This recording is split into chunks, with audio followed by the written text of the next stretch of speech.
Since Russia's invasion of Ukraine on February 24th, countries around the world have responded with sweeping sanctions. NATO countries, fearing that any kind of military engagement in the conflict could trigger a fully fledged war with the rest of Europe and its allies, have opted for an economic offensive instead. Countries around the world have frozen Russian assets. They've barred the majority of Russian banks from the SWIFT international payment system, and they've sanctioned Russian oligarchs and more. New restrictions intended to cripple the Russian economy are being announced on a near daily basis, and the ruble's value has plummeted, with economic forecasters predicting the Russian economy will shrink by 7 to 15% this year. But will the aggressive sanctions be enough to stop Russia's war in Ukraine? And what impact are they likely to have in Russia and across the world?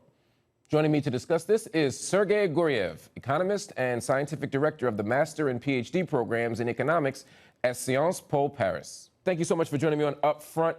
Russian President Vladimir Putin has called the Western sanctions on Russia, quote, akin to a declaration of war.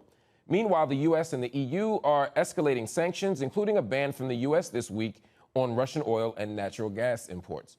And yet, as civilian casualties in Ukraine continue to rise, many are saying that the sanctions actually aren't even enough. Where do you stand on that? I do think that sanctions are not enough in the sense that behavior has not changed. Vladimir Putin is doubling down on the war. And initially, the sanctions were a deterrent, then an instrument to change behavior. And now the situation is changing in the sense that Putin says, I will not stop. I will bomb Ukrainian cities. I will try to capture Kyiv and change the government in Ukraine, even though occasionally he says, no, it's not my goal. But overall, right now, sanctions are to increase cost for Russian economy, for Mr. Putin, and make sure he doesn't have enough financial resources to continue the war.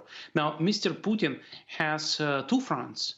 He has unhappy Russians at home who are hit by the sanctions, who would like to protest against the war because the war is actually quite unpopular. It is not a provoked war. It's, as President Biden would say, war of choice.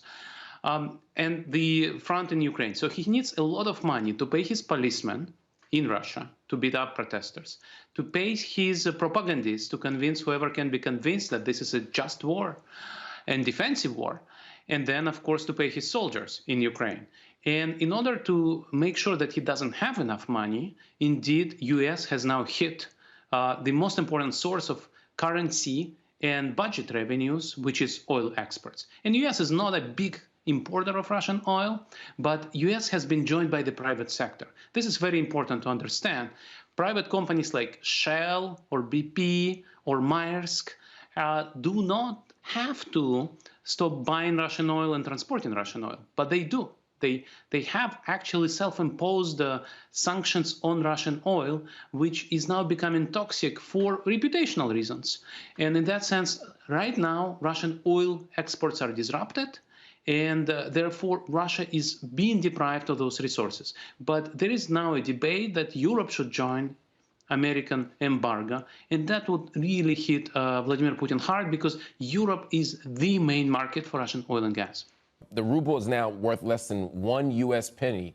We've seen long lines of Russians waiting for ATM machines.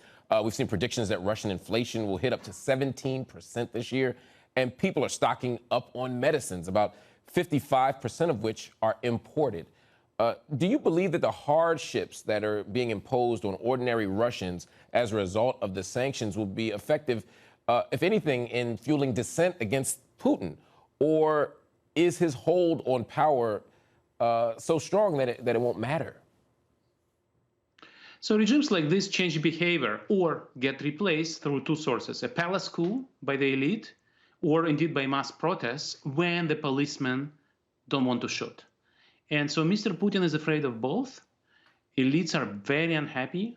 Imagine you've been building a company for 20 or 30 years and it's destroyed in 1 week, which, for example, has happened to many Russian businesses. Now, with the population, as you rightly said, population's unhappy as well.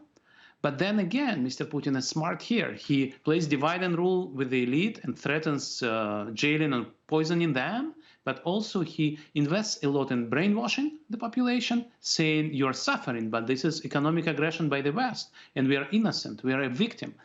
or he also invests in riot police. And so you're unhappy about the fact that your deposits are frozen and you cannot afford the medicines. And I think you pinpointed a very, very, very important issue, because for many Russians, the main two consumer expenditures are food and medicines are important, and whichever are not imported are also priced to reflect the global price of medicine. And so in that sense, real Russians are now going below the poverty line. But can they protest against that? The answer is no, because the Putin's police is still well paid and happy to beat up the protesters. And so unless Mr. Putin is deprived of fiscal revenue, which is petrodollars in the end of the day, he will double down.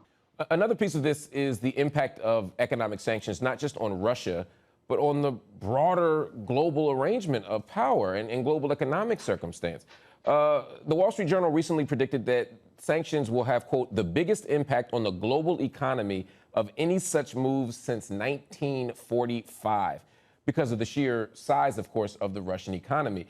We're already seeing fuel prices rise in the EU and in the United States. The question, though, for many, including myself, is the price of sanctions worth the cost that they'll have for the rest of the world? Well, as they say in Russia, remember those happy pandemic times, right? So this is much bigger than COVID. Huh? This is in Europe, people think about this as 1939. And indeed, already now we have more than 2 million refugees from Ukraine. That's bigger than the refugee crisis of 2015, 2016. And the expected number as of today is 5 million. This is the biggest refugee crisis in Europe since 1945. And on top of that, Mr. Putin has nuclear weapons. And so in that sense, it's really a historic moment, which is somewhat similar in 1939. And so a lot of countries say, whatever the price of sanctions, we need to stop this aggressor, because this aggressor is not going to be appeased. And this, indeed, this is true, because Putin invaded Ukraine in 2014, and people thought, well, he's got what he wanted.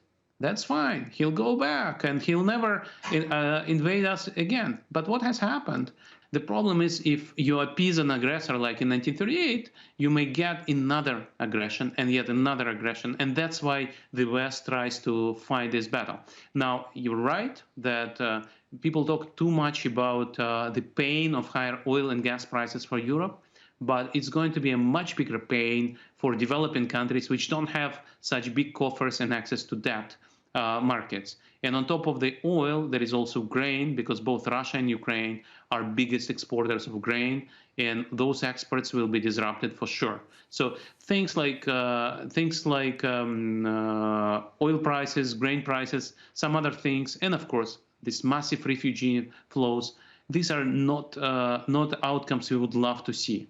But the alternative is that there'll be more crises like this, because, as I said, Mr. Putin has shown he doesn't like peace. He prefers war to cooperation, trade, and investment.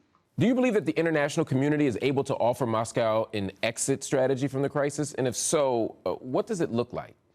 So there'll be negotiation at some point when Mr. Putin runs out of resources and cannot continue his offensive anymore. There will be some kind of negotiation. And indeed, Mr. Putin will probably want to come back to Russian voters and say, we won. And so this is a big question, how to define this victory. Ukraine will never recognize annexation of Crimea or independence of Donetsk and Lugansk. If Mr. Putin grabs more land, Ukraine will not recognize that this land is not Ukrainian anymore. But what may happen is a frozen conflict, a de facto occupation of part of Ukrainian territory. And depending on Ukrainian resistance, which is, of course, beyond belief, it's really, really brave,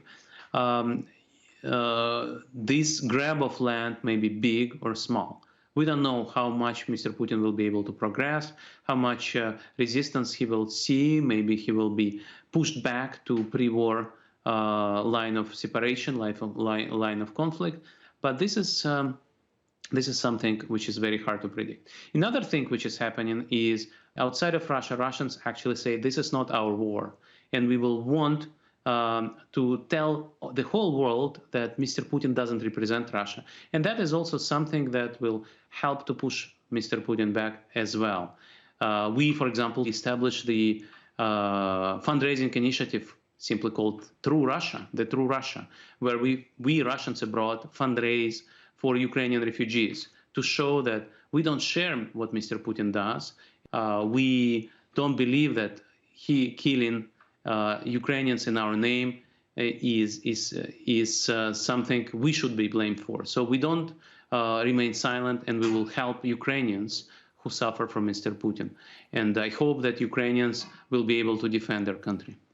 Sergei Guriev, thank you so much for joining me on UpFront. Thank you. Thank you, Mark. That is our show. UpFront, we'll be back next week.